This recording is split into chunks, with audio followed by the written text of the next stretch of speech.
জমি ও টাকা নিয়ে বিরোধে বাবার সামনে ভাইয়ের দুই চোখ তুলে নিলেন আপন দুই ভাই। কোনো মানুষের কাজ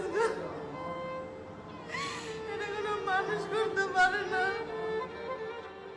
বরিশালের মুলাদিতে পারিবারিক আর্থিক বিরোধে এই মর্মান্তিক ঘটনা ঘটেছে। নাজিরপুর ইউনিয়নের সাহেবেরচর গ্রামের আশেদ ব্যাপারীর মেজো ছেলে রকুন এবং ছোট ছেলে স্বপন আপন সেজ ভাই রিপন ব্যাপারীর দুই চোখ তুলে নেয়। জায়গা জমি নিয়ে কিছু ঝামেলা ছিল, ওনাদের কাছে কিছু টাকা পয়সা পাইতো আমার বাবা।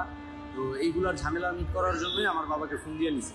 গ্রামে নেওয়ার পরে ওই যে রাত্রে 2:30-3টার দিকে আর কি প্রথমে বাইরা বাবাকে প্রচন্ড পরিমাণ মারছে, পিটাইছে।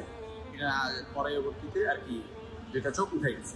স্থানীয়রা আহত রিপনকে প্রথমে গৌর নদীর আশুকাঠি হাসপাতালে নিয়ে যায়। পরে অবস্থার অবনতি হলে বরিশাল শেরেবাংলা মেডিকেল কলেজ হাসপাতালে ভর্তি করা হয়। তবে পরিস্থিতি আরো খারাপ হওয়ায় তাকে ঢাকায় জাতীয় চক্ষু ইনস্টিটিউটে পাঠানো হয়। বর্তমানে তিনি সেখানে চিকিৎসাধীন রয়েছেন। যেরকম আমি নিজে চোখে দেখছি আমার স্বামীর চোখ সবাই নিজের আপনজন মানুষ যেভাবে উঠেছে কোনো মানুষের কাজ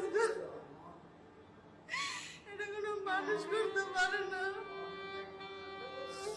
আমি এটা কি দেখলাম, আল্লাহ আমার কি দেখল, আমি এটা কিভাবে সহ্য করবো? যে একটা বাপ ভাই তা অন্য মানুষ হলো সহ্য করা যাইতো, যে অন্য মানুষ তারা এটা করছে, এটা নিজের মানুষ, নিজের ভাই চোখ খুঁজতেছে, নিজের ভাই বউ ঠাইসা করছে, যেই জাগস জীবন ভর কামাই করে খাওয়াইছে, হেরা নিজের এরকম মাইরা ফেলাইতো আমার কোনো দুঃখ নাই।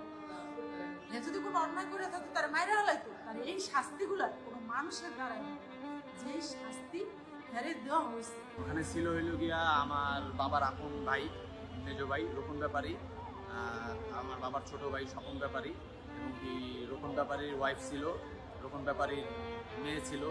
এখানে আশপাশে আরো অনেক লোকজন ছিল, প্রায় মোট ওরা 8-9 জনের মতো লোক ছিল।